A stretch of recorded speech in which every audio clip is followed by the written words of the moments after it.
nutrición adecuada al contexto de la persona. Un tipo de alimentación o otro tipo de alimentación es la ideal, que la misma dieta que puede ser perfecta e ideal para una persona, para la otra puede ser un completo desastre. Los parámetros de resistencia a la insulina empiezan a mejorar, disminuye la inflamación en el cuerpo, empieza a tener cada vez más foco cognitivo. Ahora, si le damos esta misma dieta a un deportista de resistencia que a lo mejor hace más de 100 kilómetros por semana y probablemente se termine lesionando. Entran frutas, entran verduras, entran legumbres, entran cereales integrales, entran huevos, entran carnes, sobre todo pescado que tiene omega 3. Importante tener en cuenta, no es lo mismo perder peso que perder grasa. Hay personas de 40 o 45 años en adelante, sobre todo si controla la intensidad, les recomendaría entrar un día de intensidad a la semana. Ese día de intensidad hacerlo de manera controlada, cercano a nuestro ritmo de umbral anaeróbico. Muy buena gente, estamos acá una semana más en un nuevo episodio del podcast. Hoy hermano no está, está enfermo, está con vómitos, está con fiebre, pero bueno, no quería dejar pasar la oportunidad, dejarlo una semana sin episodio.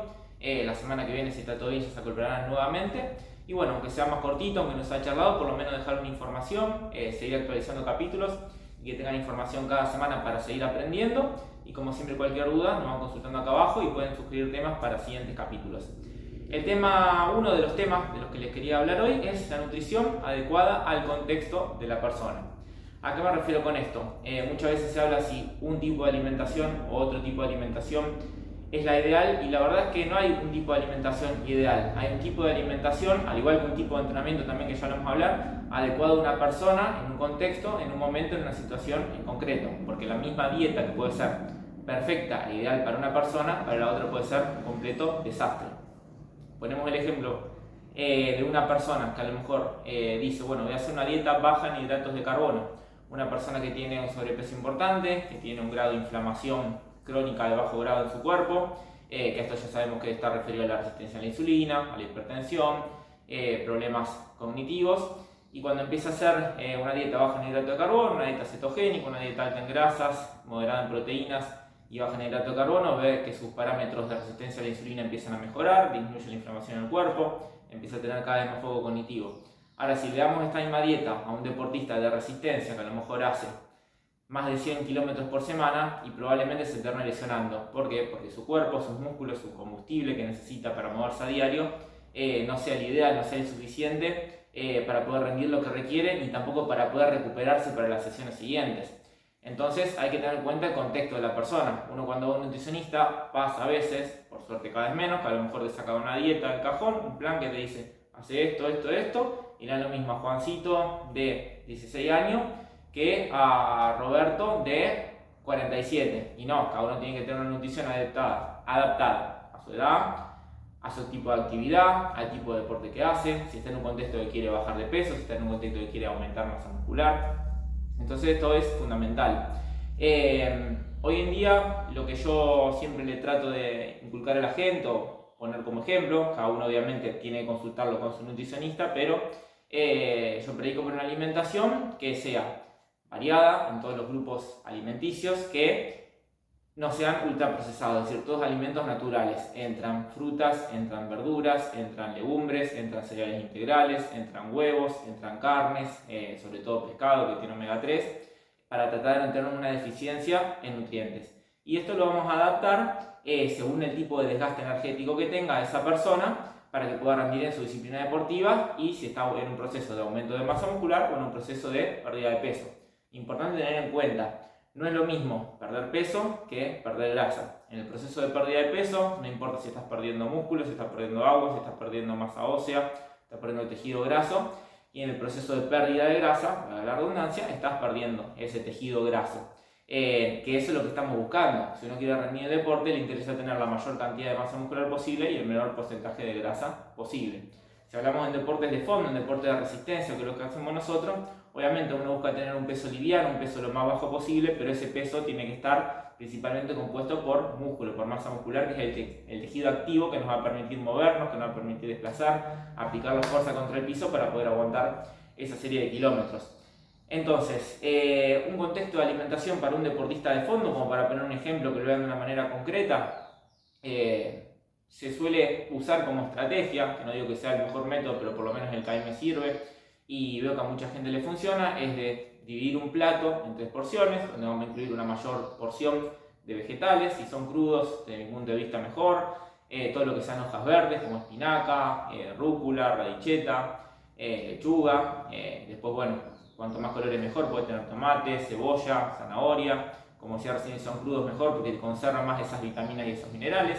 Una porción de proteína que se tendrá que mantener estable, ya sea que estamos en un proceso de pérdida de grasa o de aumento de masa muscular, tratar de mantener esa proteína de manera estable, sobre todo porque las proteínas son cadenas de aminoácidos que son lo que permiten conformar esa masa muscular. Entonces, si estoy buscando perder grasa, por ejemplo, yo mantengo la proteína lo más alta posible, va a hacer que la mayor parte de lo que pierda sea de tejido grasa. Es muy difícil o casi imposible, si uno quiere aumentar de masa muscular, que sea todo de masa muscular, y si uno quiere perder grasa, que todo sea de grasa. Siempre habrá una pérdida de músculo, hay que tratar de que sea lo mínimo posible, por eso es que estoy hablando de mantener la proteína lo más alta posible, y cuando uno aumenta masa muscular va a haber un pequeño aumento de grasa. Pero bueno, si uno hace las cosas de manera ordenada, esto va a ser lo más prolijo, y después cuando uno tenga que perder ese exceso de grasa que le quedó de ese aumento de masa muscular, va a ser el menor posible. Por eso, si uno hace un superávit calórico, es decir, consume un poquito más de lo que está gastando, debe ser mínimo. Lo mismo cuando uno está buscando perder peso. Tiene que ser un déficit calórico pequeño, de 300, 500 calorías por día. Porque si yo hago un déficit calórico muy grande, pierdo masa muscular. Cuanto menos masa muscular tengo, menos gasto energético tengo en reposo, más lento va a ser mi metabolismo. Y al fin y al cabo va a ser peor el proceso, me voy a ver peor y voy a rendir peor y no voy a estar cumpliendo ese objetivo. Y el último punto del plato es el carbohidrato. Mejor si son fuentes de carbohidratos integrales, como un arroz, como una avena, como una papa, que tiene mucha fibra. Una pasta, si es integral, mucho mejor. Y se va a ajustar el gasto energético que tengamos. Entonces, si yo estoy en un proceso de pérdida de grasa, estas 3 porciones de plato entre vegetales, proteína y carbohidratos, va a ser menor el carbohidrato. O si estoy buscando aumento de peso, aumento de masa muscular, va a ser esa mayor proporción de carbohidratos. ¿Qué pasa un día que tengo un entrenamiento de intensidad? Si estoy buscando rendimiento, ya estoy en mi peso, ya estoy saludable, ese plato puede ir variando esa media porción de vegetales. Si yo tengo una carrera, una maratón importante, un 42 kilómetros, iba a ser mucho menor. La proteína, como digo, voy a tratar de mantenerla estable, pero voy a aumentar esa proporción de carbohidratos. Y tengo que tener también una proporción de grasas saludables. Nueces, puede ser una palta, aguacate, aceite de oliva, porque tiene un montón de funciones a nivel hormonal la grasa. Obviamente, si me excedo en las grasas, como cualquier otro macronutriente, como los carbohidratos, como la proteína, si me excedo en cantidad, voy a aumentar de peso. Pero tiene que estar presente todo en su proporción, como digo, de acuerdo al contexto de la persona. Entonces, contexto de aumento de peso, aumento de masa muscular, va a ser mayor la proporción de carbohidratos. Contexto de pérdida de grasa, va a ser menor la pérdida de carbohidratos. Proteína, vamos a tratar de mantenerlo estable. Fibra, vegetales, también vamos a tratar de mantenerlo estable. ¿Por qué? Porque son los que más tienen vitaminas, minerales, y no queremos tener ningún déficit nutricional. Entonces, estábamos hablando de contexto. Ojo con las personas que buscan hacer un proceso de pérdida de peso y quitan abruptamente los carbohidratos. Vienen de no hacer ningún tipo de actividad, de estar sedentarios, cero actividad, más con una caminata a lo mejor de lo que se bajan del auto para ir al trabajo hasta donde está la oficina o donde trabajan. Empiezan de repente a entrenar 4 veces por semana, recortan totalmente los carbohidratos, sacan todos los alimentos ultraprocesados.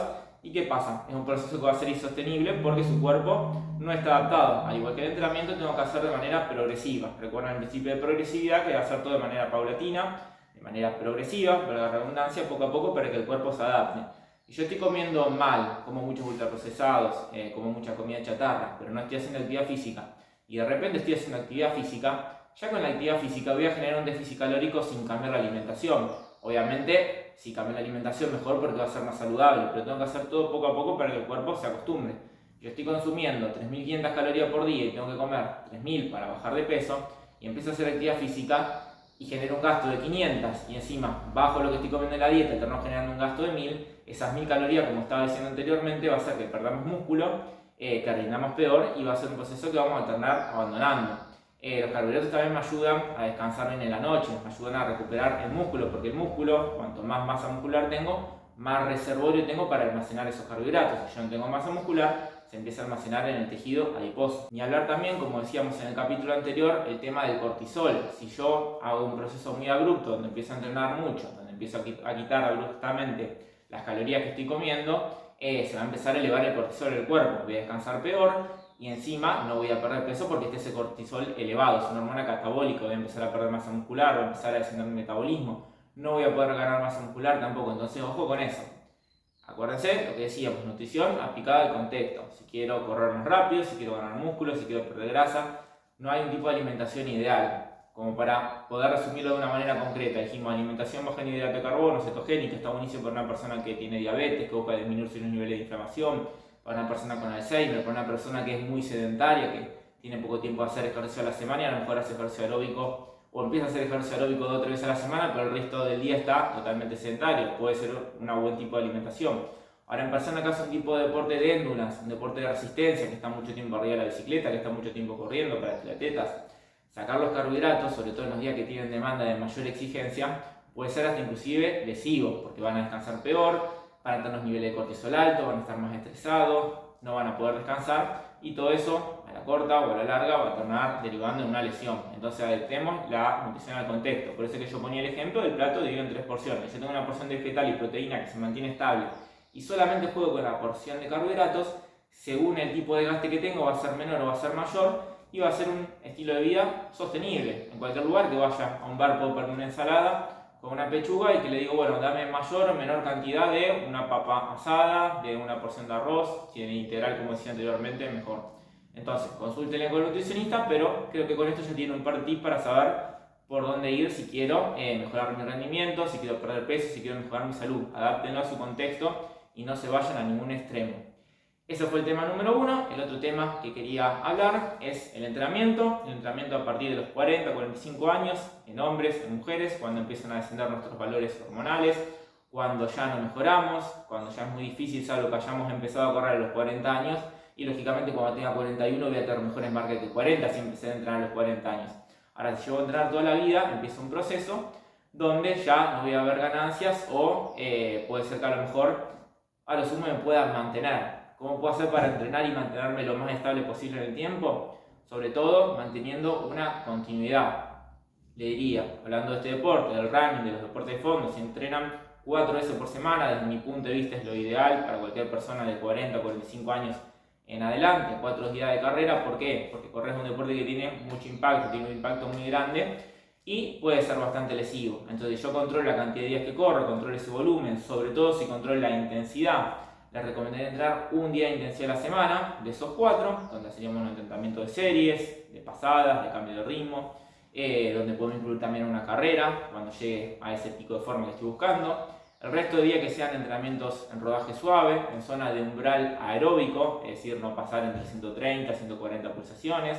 Ese día de intensidad hacerlo de manera controlada, cercano a nuestro ritmo de umbral anaeróbico, es decir, nuestro ritmo de competencia de 10K hasta 21K.